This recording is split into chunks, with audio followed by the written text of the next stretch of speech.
Step academy के इस video lecture में हम पढ़ेंगे कक्षा 7वीं का विज्ञान का अध्याय 3 रेशों से वस्त्र तक। इसके अंदर हम जंतुओं से प्राप्त होने वाले रेशों के बारे में पढ़ेंगे, जैसे कि रेशम और ऊन, इनके बारे में पढ़ेंगे। जंतुओं से प्राप्त किए जाने वाले रेशे को जातक रेशे कहते हैं। ठीक है, मतलब कि जो हमें जंतुओं से मिलते हैं, जंतुओं से जो भी रेशे मिलते हैं उन्हें हम जातक रेशे कहते हैं। रेशम के फाइबर, रेशम कीट के कोकून, ये कोकून क्या होते हैं ये अभी आगे पढ़ेंगे लास्ट में, चैप्टर के लास्ट में। देखो सिंपल सी बात है, ऊन जो होती है भेड़ से मिलती है, भेड़ के बालों से। ये ऊन जो होते हैं ये जंतु रेशे होते हैं। जो ये भेड़ होती है, भेड़ के ये ऊन होता है ना, इसके बाल होते हैं जो घने हो जाते हैं, तब इनको काटा जाता है और फिर इनसे ऊन बनाया जाता है।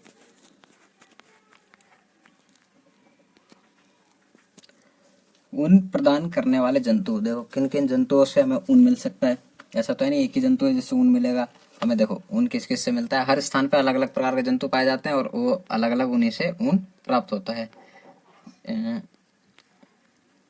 ये देखो याक है, याक के शरीर पे बहुत बाल होते हैं क्योंकि ये पहाड़ी इलाकों में रहते हैं, बर्फीली जगहों पे मिलते हैं ये, तो इनके ऊपर बाल होते हैं। ये बाल क्या करते हैं, इनको सर्दी से बचाते हैं, मौसम के अनुकूल इन्हें गर्म रखते हैं, इसलिए इनके शरीर पे बहुत सारे बाल होते हैं। इन्हीं बालों से हम क्या ऊन बना लेते हैं। एक पासमीन पश्मीना साले जो होती है, पश्मीना साले ये जम्मू कश्मीर में मिलती है। और ये जो होते हैं ये बनाई जाती है अंगोरा बकरी, जो ये बकरी दिख रही है इस बकरी के बालों से बनाए जाते हैं। पश्मीना साल है, ये जम्मू कश्मीर के अंदर फेमस होती है। और ये अंगोरा बकरी जो ये वहीं पे पाई जाती है, जम्मू कश्मीर में ही पाई जाती है बकरी, ये बकरी से बनाया जाता है। बकरी जो होते हैं जिन पे ज्यादा बाल होते हैं उन्हीं के बाल उतारे जाते हैं, सामान्य बकरियों के नहीं उतार सकते, उतने बाल ही नहीं होते उनके ऊपर।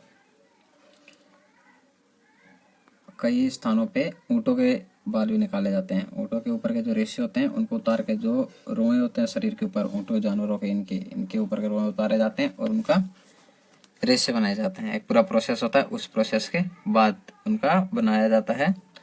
ऊँट के शरीर के बाल से रेशे ऊन मिलता है, ऊन बनाए जाते हैं। दक्षिण कोरिया में पाए जाने वाले लामा और एल्पैका, ये रहा लामा और एल्पैका, ये दोनों जानवर है, ये पाए जाते हैं दक्षिण अमेरिका में। ये दक्षिण अमेरिका में पाए जाते हैं दोनों जानवर, और इन दोनों के बाल से रेशे तैयार होते हैं, ऊन बनाए जाते हैं इनसे। रेशों से ऊन तक देखो, भेड़ों को पाला जाता है। इसलिए भेड़ों को पाला जाता है ताकि उनके शरीर से हम रेशे प्राप्त कर सकें, उनके बाल उतारा जा सके। इन बालों को उतारा जाता है गर्मियों के टाइम पे, जब मौसम थोड़ा गर्म हो जाता है, गर्म मौसम रहता है, उस टाइम पे इसको उतारा जाता है बालों को, ताकि इनको सर्दी ना लगे। उत्तर भारत में ऊन के लिए भेड़ को पाला जाता है। और बकरी जो होती है वो कश्मीर में, जम्मू कश्मीर में जो पाई जाती है बकरियां, उनको अंगोरा नस्ल की बकरियां होती हैं, उन पर ज्यादा बाल होते हैं उनसे। और ज्यादातर भेड़ को ही पाला जाता है, भेड़ से ही ऊन प्राप्त करते हैं। रेशों को ऊन में किस तरह परिवर्तित करते हैं, सबसे पहले देखो, सबसे पहले ऊन की कटाई होती है। उनकी कटाई सिंपल, जैसे बाल काटते हैं इस तरीके से उनके शरीर पे से बाल काट ले जाते हैं, उनकी कटाई करते हैं। उनकी कटाई करके फिर इसको, इस प्रक्रम को बोला जाता है अभिमार्जन। देखो इसके अंदर सारे स्टेप बाय स्टेप अभिमार्जन। इसके अंदर क्या होता है, उनको काटे जाते हैं, उनके बालों को निकाल कर, फिर बाद में इसका आता है सेकंड स्टेप आता है, उसके अंदर ये करते हैं, उनकी छटाई की जाती है, उनको छाटा जाता है। ठीक है, उनको कोमल और फूले हुए रेशों को छाट लिया जाता है। उनके अंदर जो भी बढ़िया बढ़िया रेशे होते हैं या कुछ अशुद्धियां रह जाती है तो उन सबको छाट के साफ कर लिया जाता है। फिर बर की छटाई, फिर और उसको फाइन किया जाता है, बिल्कुल साफ कर लिया जाता है, बिल्कुल क्लीन। ठीक है, क्योंकि बाद में उसके ऊपर रंगाई की जाती है, अलग अलग रंग डाले जाते हैं, रंगीन करते हैं ना उनको, तो उसके लिए और अच्छे से सफाई की जाती है।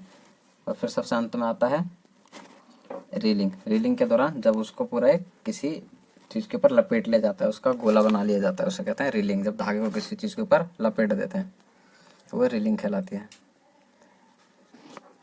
रेशम कीट ये खास करके पत्तों के पीछे रहते हैं, पत्तों के ऊपर पाए जाते हैं, शहतूत के पेड़ों पर ज्यादातर पाए जाते हैं ये। और ये जो कोकून निकालते हैं, ये जो अपशिष्ट पदार्थ छोड़ते हैं उससे क्या बनता है, रेशम।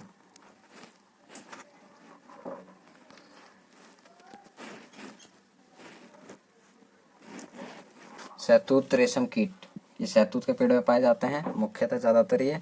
और ये जो कोकून होता है इनका, उसी को इकट्ठा करा जाता है और भारत के अंदर सबसे ज़्यादा रेशम का उत्पादन किया जाता है व्यवसाय के रूप में।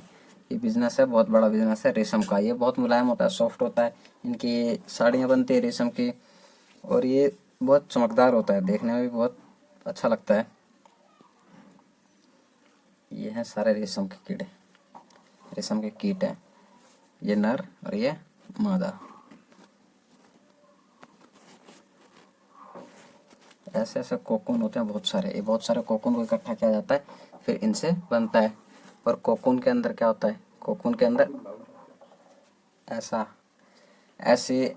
कोकून के अंदर ऐसे इनका विकास होता है।